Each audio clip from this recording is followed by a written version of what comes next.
अस्सलाम वालेकुम, मैं रियान हूँ। मैं एक हर्बलिस्ट और ब्यूटिशियन हूँ। आज मैं आप लोगों को बताऊंगी कि क्लिनजिंग पाउडर क्या होता है। इसमें काफ़ी कंफ्यूजन होती है। सारे मुझसे पूछते हैं कि क्लिनजिंग मिल्क क्या होता है, क्लिनजिंग पाउडर क्या होता है, ये किस पर्पज़ के लिए होता है। आज मैं आपके सामने जॉनसन्स का लेकर आई हूँ और डर्मा क्लीन का लेके आई हूँ। इसके ऊपर मैं आपको बताऊंगी कि कौन लोग इसको यूज़ कर सकते हैं, कौन नहीं यूज़ कर सकते और किस तरह से आप इसको यूज़ करोगे। क्लिनजिंग पाउडर जो होता है बेसिकली एक पाउडर फॉर्म में होता है, आप लोगों को मिलता है और कहा जाता है आगे से कि आप लोग इसको इस तरह से होता है कि टोनर में मिला के लगा लें, या आप इसको किसी भी तरह से इसको लिक्विड बना लें गुलाब के अर्क से या किसी भी चीज़ से। तो मैं अगर टोनर मिलाती हूँ तो मैं देखती हूँ अल्कोहल फ्री है कि नहीं। अगर अल्कोहल फ्री होता है तो मिलाती हूँ। वैसे पाकिस्तानी टोनर मैं यूज़ नहीं करती, बाहर के ही करती हूँ। अगर मैं करती भी हूँ जैसे जॉनसन्स का यूज़ कर लेती हूँ।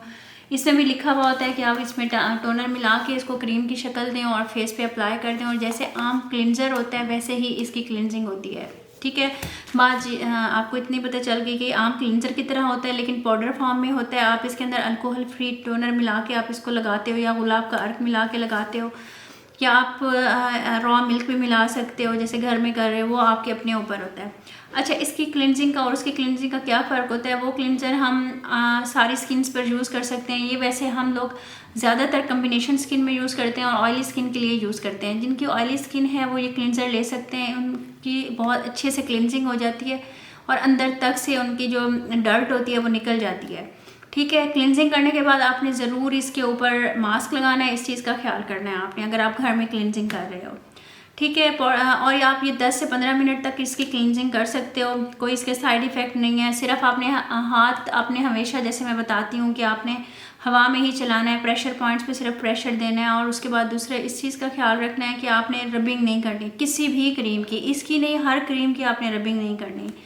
ठीक है, और इसके बाद आपने मास्क लगा देना है। 10 से 15 मिनट आपने इसकी क्लिनजिंग करनी है। इसका रिज़ल्ट बहुत अच्छा आपके सामने आएगा।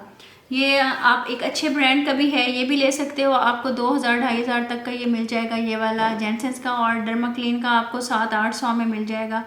इजीली मार्केट में अवेलेबल हैं ये दोनों। और भी अगर आपको कोई भी पाउडर अच्छा लगता है किसी भी कंपनी का तो आप ले सकते हो। बनाने का तरीका यही है, लगाने का तरीका भी यही है और इसी तरह ही इस्तेमाल होगा ये। ठीक है जी, अपनी दुआ में याद रखिएगा, अपना ख्याल कीजिएगा, और कुछ अच्छा लग जाए तो मुझे पढ़ के बख्श दीजिएगा, और मेरे चैनल को लाइक शेयर और सब्सक्राइब कर लीजिएगा। ओके, अल्लाह हाफिज़।